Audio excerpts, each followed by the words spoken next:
പ്രബോധന രംഗത്ത് പുത്തനുണർവുമായി ലൗദി ഖുർആൻ masters club അവതരിപ്പിക്കുന്നു രാത്രി സന്ദേശം. എന്നും രാത്രി 9 മണിക്ക് യൂട്യൂബിലൂടെ പ്രസംഗ പരിശീലന കളരിയിലെ പഠിതാക്കൾ നിങ്ങൾക്കായി ഒരുക്കുന്നു. കേൾക്കുക, പ്രബുദ്ധരാവുക, മറ്റുള്ളവരിലേക്ക് എത്തിക്കുക. അൽഹംദുലില്ലാഹ് ഹംദൻ കസീറൻ തയ്യിബൻ മുബാറകൻ ഫീ. അസ്സലാത്തു വസ്സലാമു അലാ റസൂലില്ലാഹ് വഅലാ ആലിഹി വസഹ്ബിഹി അജ്മഈൻ. അമ്മാ ബഅദ്. റബ്ബി ഇശ്റഹ് ലി സദ്രി വയസ്സിർ ലി അംരി വഹ്ലുൽ ഉഖ്ദതം മിൻ ലിസാനി യഫ്ഖഹു ഖൗലി. എന്റെ ശബ്ദം ശ്രവിക്കുന്ന മാന്യ ശ്രോതാക്കളെ, അസ്സലാമു അലൈക്കും വറഹ്മത്തുള്ളാഹി വബറകാതുഹു. അയൽപക്ക ബന്ധം എന്ന വിഷയത്തെക്കുറിച്ച് 2 വാക്ക് പറയാൻ ഞാൻ ആഗ്രഹിക്കുകയാണ്. നാം എല്ലാം മുസ്ലിങ്ങളാണല്ലോ. ആ മുസ്ലിമായത് എങ്ങനെയാണ്? അള്ളാഹിലുള്ള അടിയുറച്ച വിശ്വാസം, അഥവാ തൗഹീദിൽ അടിയുറച്ച വിശ്വാസം ആയതുകൊണ്ടാണല്ലോ. അത് യാ അയ്യുഹന്നാസ് ഉഅ്ബുദു റബ്ബക്കും, നിങ്ങൾ നിങ്ങളുടെ റബ്ബ്, യാ അയ്യുഹന്നാസ്, ഏ ജനങ്ങളെ, ഉഅ്ബുദു റബ്ബക്കും, നിങ്ങൾ നിങ്ങളുടെ റബ്ബിനെ ആരാധിക്കുകയും, അല്ലദീ ഖലഖക്കും, അവനാണ് നിങ്ങളെ സൃഷ്ടിച്ചത്, വല്ലദീന മിൻ ഖബലിക്കും, നിങ്ങളുടെ മുമ്പുള്ളവരെയും സൃഷ്ടിച്ചത്, ലഅല്ലക്കും തത്തഖൂൻ, സൂക്ഷ്മത പാലിച്ച് ജീവിക്കാൻ. അതെ, ആ സൂക്ഷ്മത പാലനത്തിലുള്ള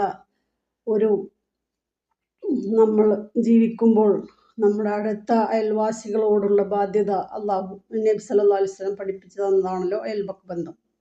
അയൽവാസി പട്ടിണി കിടക്കുമ്പോൾ വയറു നിറച്ച് ഭക്ഷിക്കുന്നവൻ നമ്മളിൽ പെട്ടവനല്ല എന്ന് നബി സല്ലല്ലാഹു അലൈഹി വസല്ലമയുടെ തിരുനബി വചനത്തിൽ നമുക്കെല്ലാം അറിയാവുന്നതാണല്ലോ. അത്രത്തോളം പ്രാധാന്യമാണ് അയൽപക്കം എന്നത്.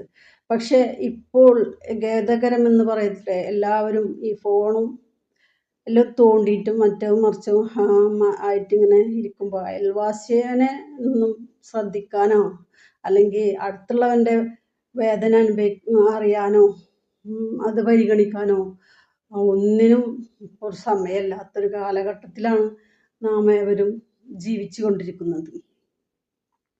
അയൽവാസിയുടെ വർത്താനം എന്താന്ന് പോലും നമുക്കറിയില്ല. എങ്ങനെയാണ് അവരുടെ അവസ്ഥകളൊന്നും നമുക്കറിയില്ല. അവരിങ്ങനെ കാണുന്നുണ്ട് എന്നല്ലാതെ ഒന്നും ഭൂരിപക്ഷ ആൾക്കാരെ അവസ്ഥയാണ് അങ്ങനെയാണ്. പക്ഷെ നബി എത്രത്തോളം പ്രാധാന്യം നൽകിയെന്ന് വെച്ചാൽ, നിങ്ങളെ അനന്തര സ്വത്തുണ്ടല്ലോ, അത് അയൽവാസിക്ക് കൂടി അവകാശപ്പെടുമോ, ജിബ്രീൽ അലൈഹിസ്സലാം വഹിയായിട്ട് വരുമോ എന്ന് പോലും നബി സല്ലല്ലാഹു അലൈഹി വസല്ലം ഭയപ്പെട്ടിരുന്നു. അത്രയും ബന്ധമാണ് അയൽവാസിനായിട്ട് വേണ്ടത്.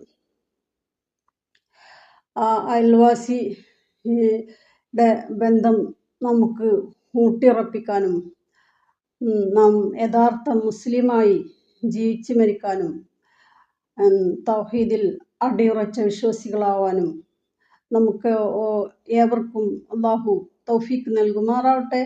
വാഹിറു ദഅവാന അനിൽ ഹംദുലില്ലാഹി റബ്ബിൽ ആലമീൻ. അസ്സലാമു അലൈക്കും വറഹ്മത്തുള്ളാഹി വബറകാതുഹു.